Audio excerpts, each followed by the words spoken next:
Okay, just a few quick ideas here.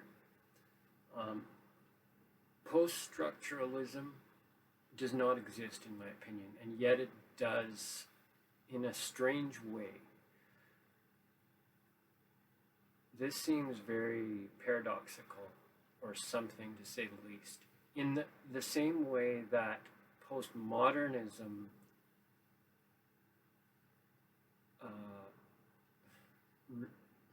relates, what's the word I'm looking for, to modernism, post-structuralism is, okay, I'm going to confuse this train of thought, but just stick with me.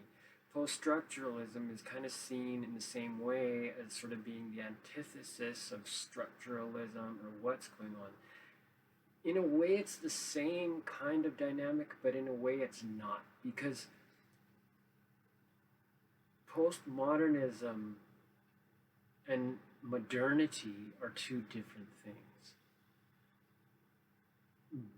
But they're totally interrelated in a way. Whereas post-structuralism, it doesn't exist. I just have to kind of put that out there just to get this idea across. It's the problem with post-structuralism is it's just not defined enough, and it's kind of like you're questioning, is it an evolution of structuralism, or is it the antithesis? And that's it. That's the whole crux of the matter. It just doesn't get past that. You know, we'd like to think it does, and then there's almost this enigma about that no, that's where it stops. It's not decided, and it just doesn't really exist. Basically, it's just kind of like the residual modern version of structuralism. It's kind of trying to do what postmodernism did to modernity. But modernity is an era. It's a vast epoch. Structuralism is just like a phase of intellectual theory or whatever. So whereas modernity refers to history, structuralism is just kind of thought. It's cerebral or whatever. And post-structuralism, it's just kind of the whole soup of thought that comes after. It's almost like the whole soup of thought of anything that you can't think of. If it doesn't fit into postmodernism, then it must be post-structuralism. But basically, it's nothing. It's kind of like you're thinking something's supposed to come after structuralism, but no, it's like the lingering ethos of structuralism.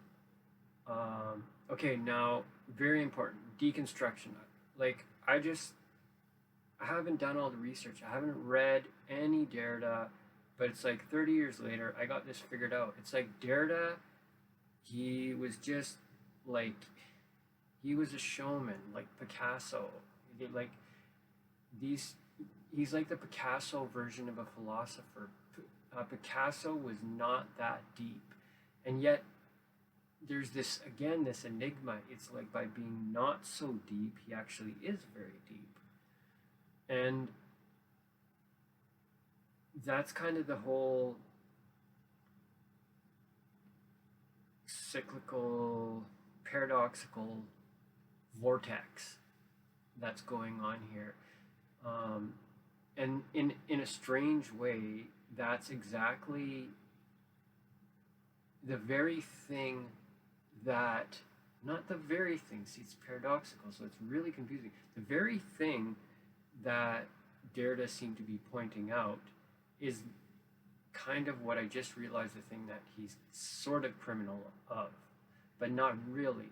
He's actually, rather than falling into categorical thought or into stereotype, he actually creates a myth and a fable. I just realized that just doing the research, that just when he could have simplified deconstruction, he kind of turned it into a paradox, almost to protect it or to try to elevate it into something else.